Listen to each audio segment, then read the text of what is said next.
Welcome to the Out Agenda, coming to you on archive.kpfk.org. Well, summer break is over for Radio QGLLU, and we have another segment coming to you right now.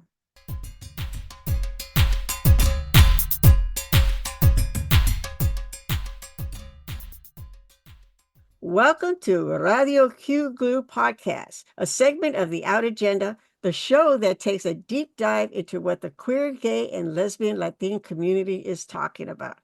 I'm Rita Gonzalez. I'm Eduardo Archuleta. I'm Mario J Novoa. We have a lot to talk to Mario about, and he was a delegate at the Democratic Convention that was just last month. And Eduardo has so many questions for you. So just to let you know, Mario is a part of the regular Radio QGLLU team, and we were talking off air, and I found it fascinating what he did and what he did. So I'd like to ask him some questions, and then we'll just go from there. Just wanted to start by asking Mario, how did you become a delegate? What was the process, and how did that come to be? So I'm glad to be contributing some political information in regards to how our political system works. We've talked about this before in terms of how it affects our community and how we're encouraging people to go out to vote for the primary. So if you listen to any of the old episodes, we did mention that back in March of 2024.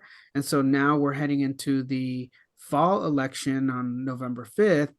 And I got involved in the voting process because my husband and I live in a small town. We live in Adelanto, California, which is in the high desert community of the Victor Valley.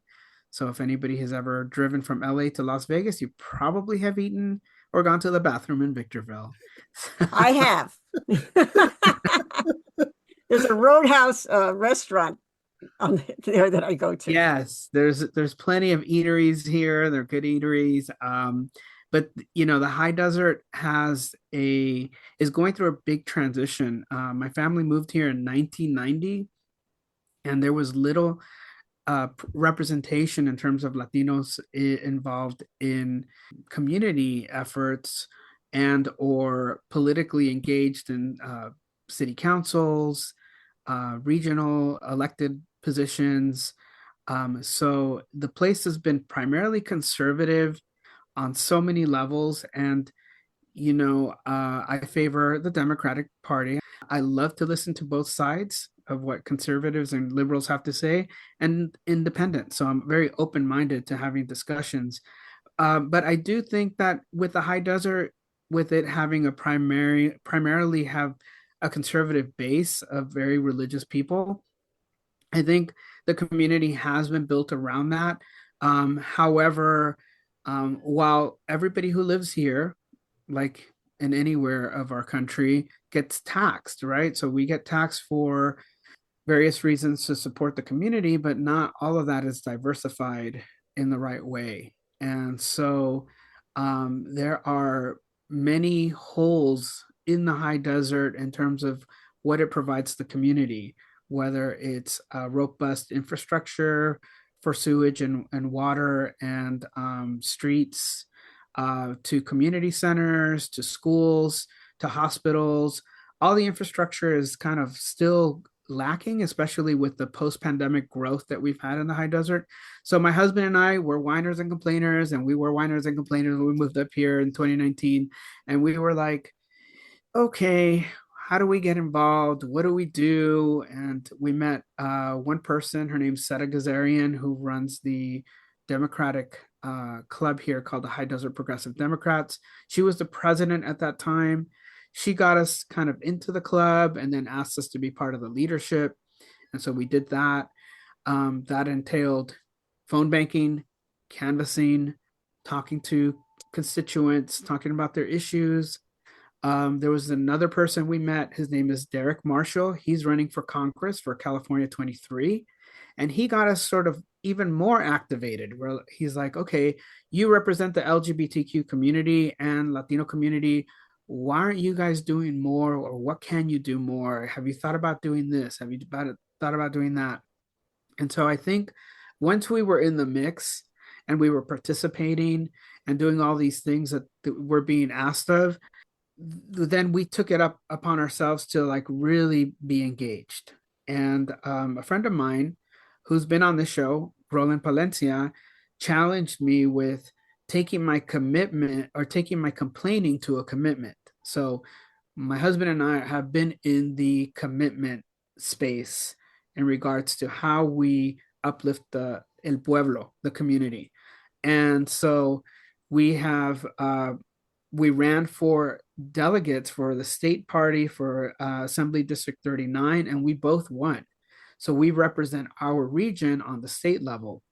And to your question, Eduardo, this opportunity to participate at the Democratic National Convention came up for anybody that wanted to run. And so I threw my name in the hat. My husband threw the name in the hat. Several other people I know threw their name in the hat to be considered as a delegate, as a voting delegate, a representative for the state of California to attend the DNC. And unbeknownst to me, this email goes out by Governor Newsom endorsing my candidacy and two other people. And that held a lot of power because we won. So we That's won. very cool. Thank you. Thank you. It was very cool. And I was smiling ear to ear that day just to get the endorsement and then winning. And then came the big sigh of like, okay, we did this. Now what? Well, delegates are tasked to be involved either in meetings and to find out, preparing for the convention. And so that preparation, it took some time, it took a lot of information, and then to share that with people. So it's not just about me, it's about sharing it with the community. So we were sharing it with people about what this meant. At that time, Joe Biden was running. So to have a conversation with people about Joe Biden was very difficult because they just did not feel enthusiastic about him. And once he made, Trump got, it was attempted assassination against Trump, and all this stuff was happening politically. When Joe Biden decided to endorse Kamala Harris and he decided to step down, then the energy level just went through the roof. And it was all of a sudden being a delegate was super important because then we're getting bombarded. So this is even before the DNC decision, but they were saying, are you going to vote for Kamala? Are you supporting Kamala? And we were getting phone calls and emails, and people that we knew were asking us.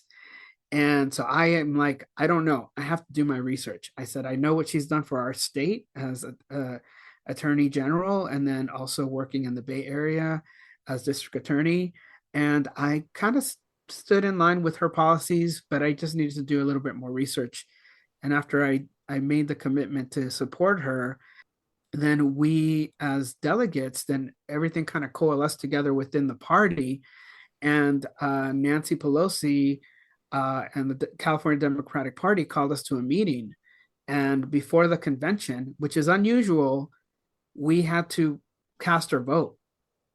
So our decision was made before the convention. Usually that happens at convention, but because of some state restrictions with candidates being on the ballot, I think it was the state of Ohio was having that issue. We had to vote. So we all primarily, the majority voted for Kamala Harris. So there was such enthusiasm and such like excitement around that. So, it was really, I felt like I was a part of history and very proud to be Latino and queer to be representing us. When you did this vote, was it in person? It was virtual. Oh, virtual. So it was a virtual meeting. Okay. Yes. So that was a large virtual meeting. It was a very large virtual meeting, but Nancy Pelosi was on my screen and I met her in person. So wow.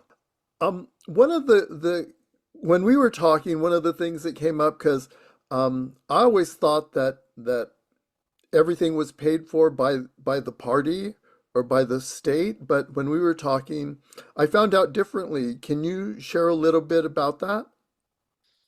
Yeah, having already attended two state conventions, one in Los Angeles and one in Sacramento, we already knew that as a delegate, we had to pay our own way. So just even participating on the state level, we had to pay for lodging, travel, food, all that goes with that. And plus member fees for the state party and then other convention fees. So I knew there was going to be a cost to this. And the designated convention city was Chicago. And I had been to Chicago. I'd been to Chicago once, and I knew it could be costly. So my thought was, this is going to be expensive. So once everybody was getting organized around after Kamala and getting organized for the convention, we started to receive information weekly, and that kind of was stressful because we're like, okay, what are we doing? What's the itinerary? Like, where are we supposed to be? So, we got information on when we should arrive and check into the hotel. So at one meeting, they gave us a breakdown of what the potential cost could be. And so it was kind of hovering around $4,000. So I really wasn't prepared to kind of fund the whole trip. I knew that we'd have to make some sacrifices to do that. But I think it goes with the territory, right? I think sometimes you mentally prepare for that, but then you get the official word that the party does not cover those costs. It's out of your pocket. I think there might be some stipends for people somewhere. I didn't ask, but I think we're trying to represent people from different socioeconomic backgrounds. And we know that minorities have a hard time fulfilling those financial obligations. So I'm sure that there are sponsors out there willing to assist, or if the party is connected to maybe some foundation. I don't know too much. I did fundraise for my costs, so I was able to raise maybe just about a quarter of what I needed to spend. So that was super helpful, and I'm very, very thankful for the people that did contribute.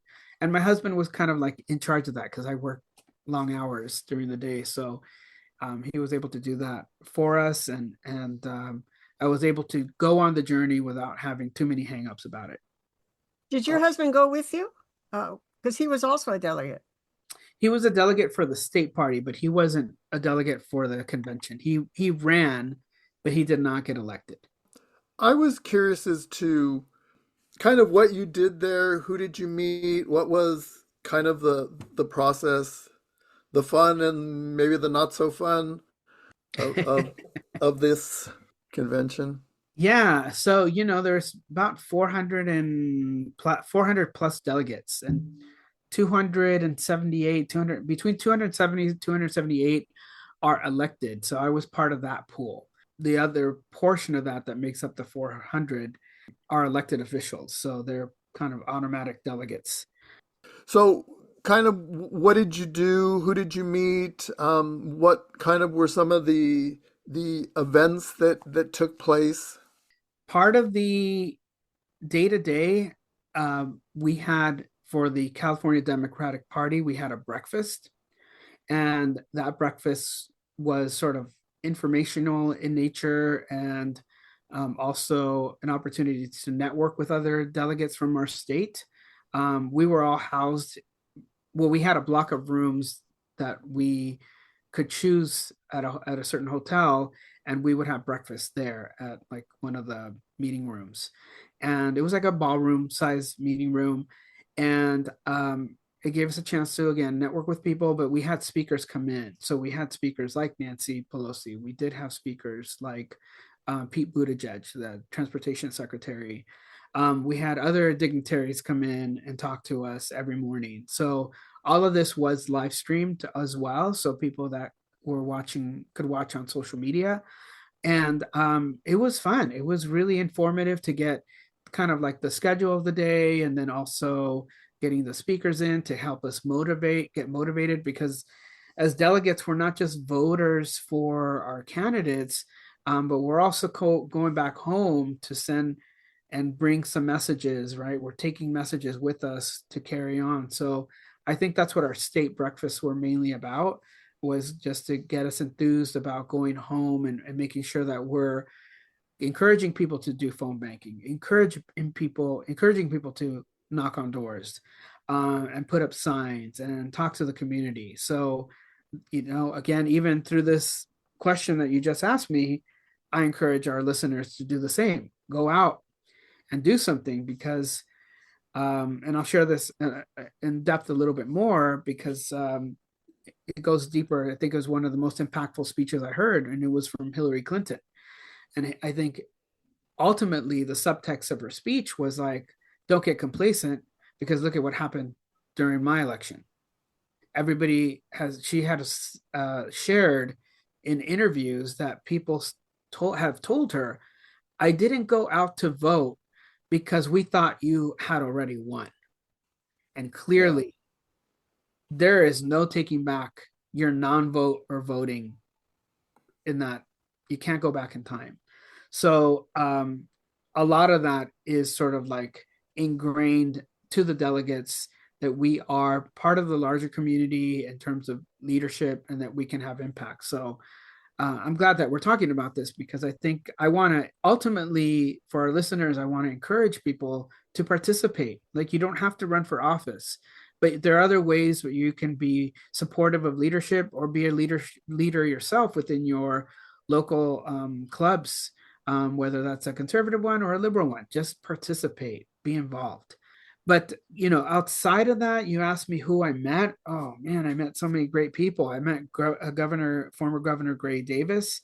I had a chance to talk to him. Gloria Allred, who's an attorney who's representative of a lot of cases in all over, but she's very she's a feminist attorney, and has helped a lot of women with their cases on the justice issues. I think the most memorable encounter I had was with Dolores Huerta. Dolores I had already met through one of our screenings that we had at for Unidad, which is the film about the gay and lesbian Latinos Unidos. And I had run into her before at another convention. And so she's like 90 plus, and she remembers who I am. Wow. And I'm like, so over That's the incredible. that. And she's, I went up to her and I said, this is who I am. She's like, I know who you are. And she's introducing me to somebody, and she knows this is Mario. He's the producer of his film, is on PBS. You guys should talk. And so she asked me, are you going to there was a luncheon that day. She's like, are you going to the Latino leaders luncheon? I said, yes, I am. She's like, we're going together. And she grabbed me by the arm, and she's like, we're going to go. So we had to go from one hotel to another venue about 6 miles away. And we got there, and, Dolores is such a big person in our communities.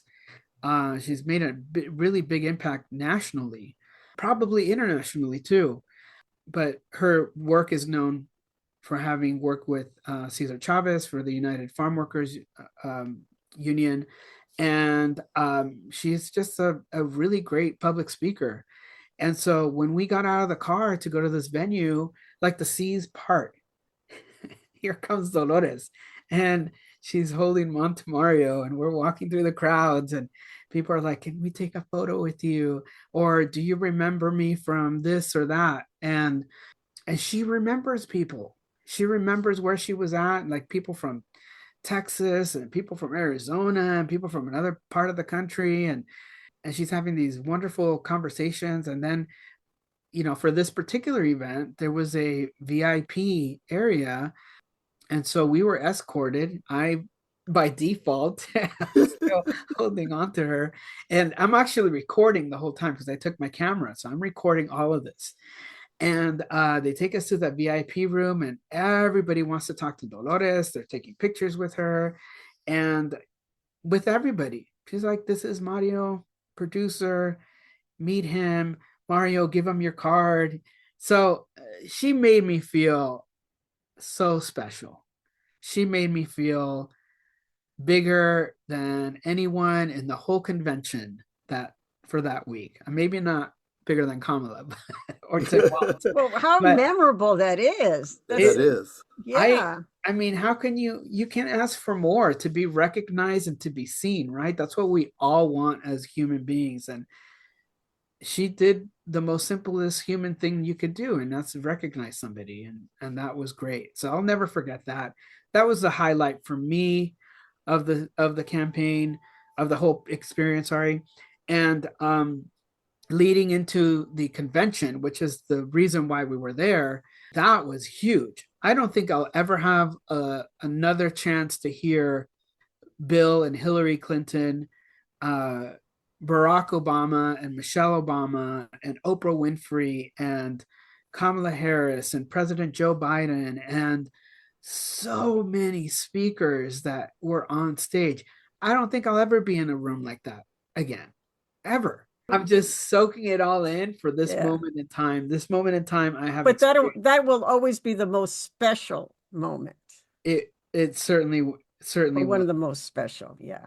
It certainly will. And unforgettable. And I think for those of you that watch the convention at home or any part of a speech, I think you can probably get the energy of the speaker, right? You can it transfers over on the airwaves or the streaming lines. You know, you really do get people's passion, but it's nothing like being there.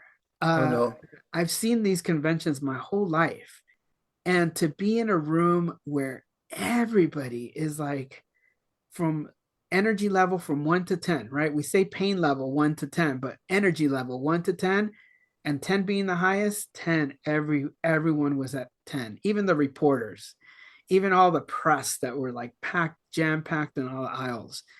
There was just really good energy there. I think people felt the promise of a better tomorrow and an opportunity to have new leadership, to have a new voice.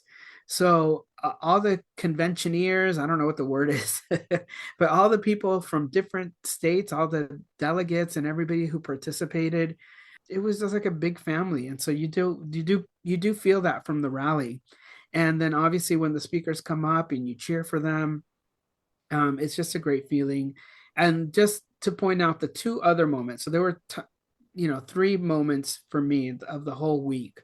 One was Dolores Huerta, which I just talked about, and the other one was Hillary Clinton. And not only did she talk about losing and passing, the baton over to Kamala, but seeing the opportunity for people to actually, move the needle forward. So sometimes leadership, maybe there's no succession, but maybe there's like inspiring the next group of people to take up that baton and lead with agency and voice. And I think that's what Hillary kind of transferred to me that day. There was a lot that was subtext in her speech. There was a lot about inspiration also, but that leads me to the promise of tomorrow.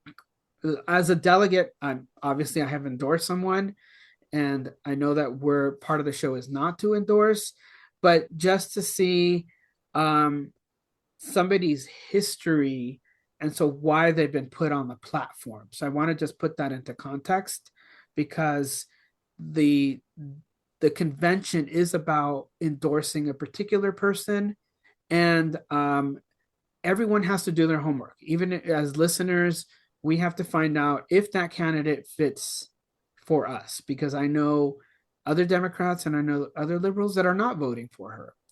So people have to really not only look at the presidential platform, they have to look at down ballot. So how is it affecting your state?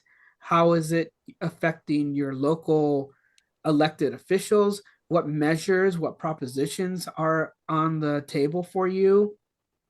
Increases in your taxes, or how community programs are rolled out. I think it's up to the electorate to figure that out. And you have to have a discussion with people. You have to do your research. The internet has given you a lot of abilities to do research that we didn't have 30 years ago. You'd have to be looking through books. Do your research. Listen to YouTube, listen to the speeches, listen to the position. So whether you're liberal or conservative, do your homework. Be part of your right as a voter and exercise that right. And I would agree with Mario on that it's important that and that's kind of the point of this is that there are things that you can do, whatever your background is, whatever your political affiliation is, there are things you can do to hopefully better your community and want to better your community. And encourage you to get out there, learn what's available, learn how certain measures, certain people, certain candidates, propositions all impact you and the people around you and the people you care about. That's incredibly important to do, and that's why I think we've all stressed the importance of one registration, which you need to do before I believe it's October 21st, what I read, and then following that up and getting out to vote because I think what it was very telling because I saw Hillary's speech and was very moved by it as well. I thought it was one of the best speeches I've ever heard. When she talked about that, how we can't become complacent. If there's something that you believe in, again, whatever your affiliation, you need to get out there and you need to make a point and hopefully contribute something positive to your community.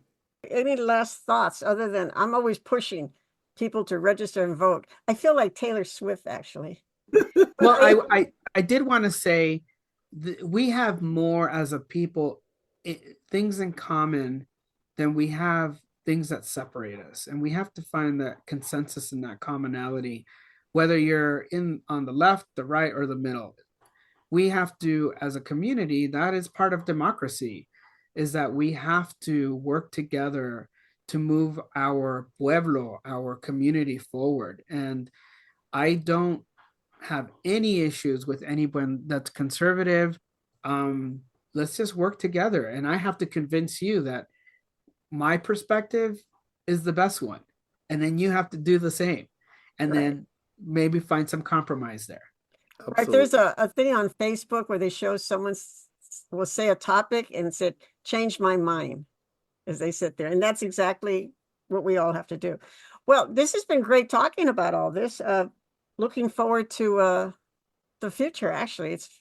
And just to add before we close is that you do need to register by October 21st if you want to participate in the upcoming presidential election. And like Mario said, there's a lot of other than president, there are a lot of other things that you need to consider. Again, local leaders, local and statewide amendments.